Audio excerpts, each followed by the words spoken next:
வணக்கம். திருக்குறள் மேலே அடியில் 4 சீர், கீழே அடியில் 3 சீர் என்றவாறு 7 சீர்களால் ஆனது. இந்த 7 சீர்களிலும் நெடில் வருவதைப் போல அமைந்த குறள் ஒன்று உள்ளது.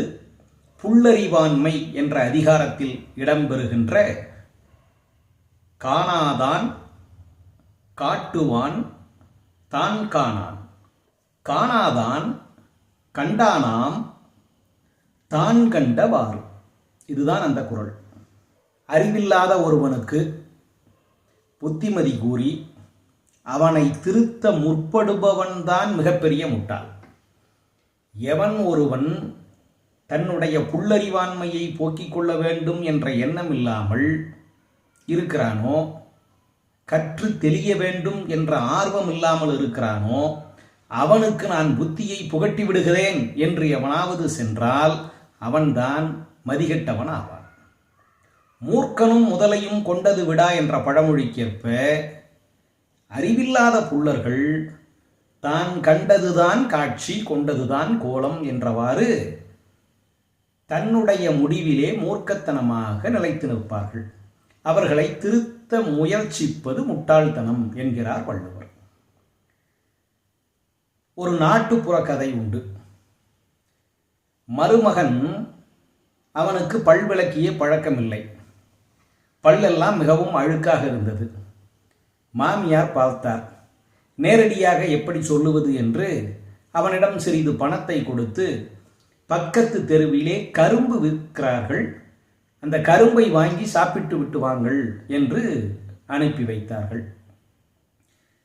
இந்த மருமகன் பணத்தை எடுத்துக்கொண்டு பக்கத்து தெருவுக்கு போனான். கரும்பு கடையையும் பார்த்தான். அதற்கு பக்கத்திலே இன்னொரு கடை இருந்தது. இந்த கரும்பை வாங்கி கடித்து மென்று தின்று சாறு குடிப்பது கூடுதலான வேலை. அதைவிட பக்கத்து கடையிலே பணத்தை கொடுத்து எளிதாக அங்கே இருப்பதை வாங்கி அப்படியே சாப்பிட்டு விட்டு வரலாமே என்று வாங்கி சாப்பிட்டு விட்டு வந்தான் வீட்டுக்கு. மாமியார் கேட்டார், கரும்பு சாப்பிட்டீர்களா என்று. அவன் சிரித்தான். ஏற்கனவே அவன் பல் இருந்த அழுக்கை விட கூடுதலாக கருப்பாக அழுக்காக இருந்தது. என்ன ஆயிற்று என்று கேட்டார் அவர். மருமகன் சொன்னான், கரும்பு கடைக்கு பக்கத்திலே எள்ளு புண்ணாக்கு விற்கக்கூடிய கடை இருந்தது. இதைவிட அதிகமாக அதை கொடுத்தார்கள். இதை வாங்கி யார் கடித்து மென்று தின்பது என்பதற்காக நான் எள்ளு புண்ணாக்கை வாங்கி சாப்பிட்டு விட்டேன் என்று சொன்னான்.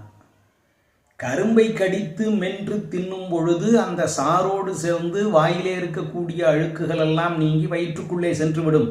இருந்தாலும் வாய் பார்ப்பதற்கு சுத்தமாக இருக்கும் என்ற எண்ணத்திலே மாமியார் செய்தார். மருமகன் ஏற்கனவே இருந்ததே பரவாயில்லை என்று நினைப்பதைப் போல இன்னமும் தன்னுடைய வாயை கெடுத்து கொண்டு வந்து நின்றான். இவர்களுக்கு சொன்னதுதான் அந்த திருக்குறள். நன்றி, வணக்கம்.